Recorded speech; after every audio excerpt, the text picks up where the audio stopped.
नभए मान्छे आएछ ल यो चाहिँ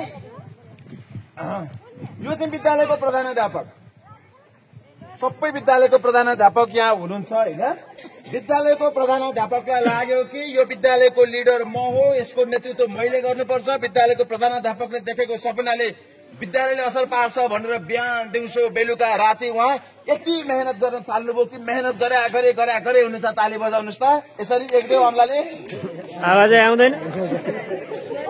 बजेन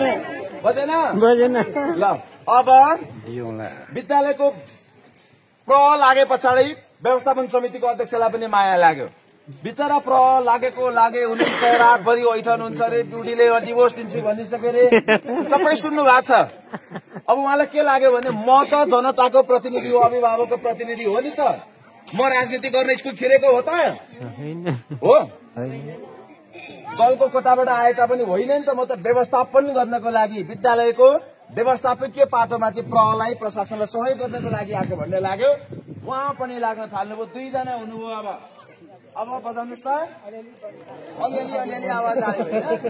अब अध्यक्ष व्यवस्थापन समिति सहित सबै लाग्दाखेरि यति भयो। अब शिक्षकलाई के लाग्यो भने कक्षा कोठामा गएर सुधार गर्ने त हामी हो नि त, व्यवस्थापन समिति त बाहिर सहयोग गर्ने हो, प्रहले त प्रशासन हेर्ने हो, हामीलाई सहजीकरण गर्ने, तर कक्षा कोठाभित्र खुद गएर पढाउने सिकाउने मैले हो, म पनि लाग्नुपर्छ भनेपछि तीन जना हुनुभयो। तीन जनाको आवाज अलिक ठुलो भयो।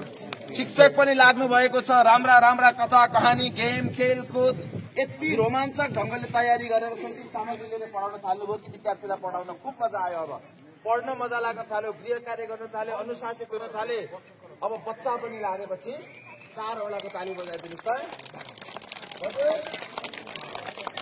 अलिक ठुलो बज्यो होइन। अब बच्चा पनि बिहानदेखि बेलुकासम्म लागेकै छ। टिचर खट्नु भएको छ, स्कुल खटेको छ, फोन आएको भाइ छ, कम्युनिकेसन भएको भाइ छ। मेरो काम चाहिँ जन्माउने मात्र होइन, त्यसकारण अब मैले मेरो जिम्मेवारी पूरा गर्नुपर्छ। म अभिभावक नलागे विद्यालय बन्दैन भनेर हजुर पनि लाग्नुभयो। 5 वटा औँला भयो।